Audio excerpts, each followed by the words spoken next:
আমিতে নবান্ন অভিযান ঘিরে ধুন্ধুমার। বিক্ষোভকারীদের জমায়েত থেকে পুলিশের উপর ইট পাটকেল বৃষ্টি, হাতের ঝান্ডা দিয়ে শক্তি প্রদর্শন, পাল্টা লাঠি পুলিশেরও।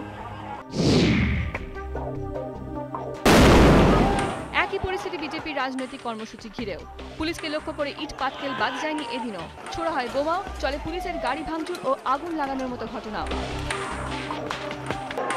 পুলিশ কর্মীদের ওপর আক্রমণ চালানোর ঘটনা অবশ্য বাম বিজেপি দুপক্ষই অস্বীকার করেছে। উল্টে পুলিশি অত্যাচারের অভিযোগ তুলে সরকারের সমালোচনার মুখর হয়ে ওঠে তারা।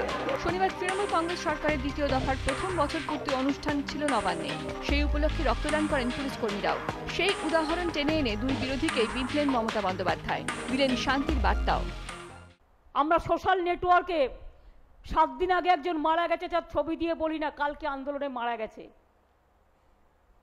অ্যাবসলিউটলি মিথ্যে কথা বলাটাকে আমি অপরাধ মনে করি, কুৎসা কলাটাকে অপরাধ মনে করি।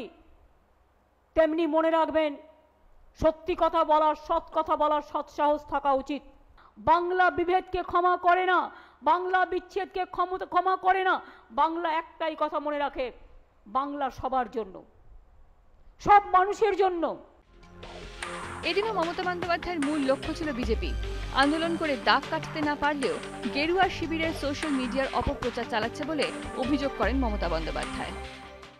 16,000 পুলিশের কর্মচারীরা 16,000 ব্লাড রক্ত ডোনেট করেছে এই আমাদের 1 বছরের কর্মসূচিকে সাফল্যমণ্ডিত করবার জন্য। আমি আমার প্রশাসনের পুলিশের সকল বন্ধুদের অভিনন্দন জানাই। যারা অনেকে মেরে পুলিশের রক্ত কাড়ে, তাদের উদ্দেশ্যে বলি, একটু রক্ত দিন, রক্তটাকে ফেলে দেবেন না, রক্তটা বের করতে দেবেন না মেরে, রক্তটা মানুষের জীবন বাঁচাক। বাম ও বিজেপির অভিযান আসলে গুন্ডামি।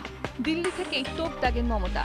শনিবার দুই বিরোধীর নাম মুখে আনেননি মমতা বন্দ্যোপাধ্যায়, কিন্তু লক্ষ্য যে তারাই তা স্পষ্ট করে দিয়েছেন তিনি। Bureau report, ETV news Bangla.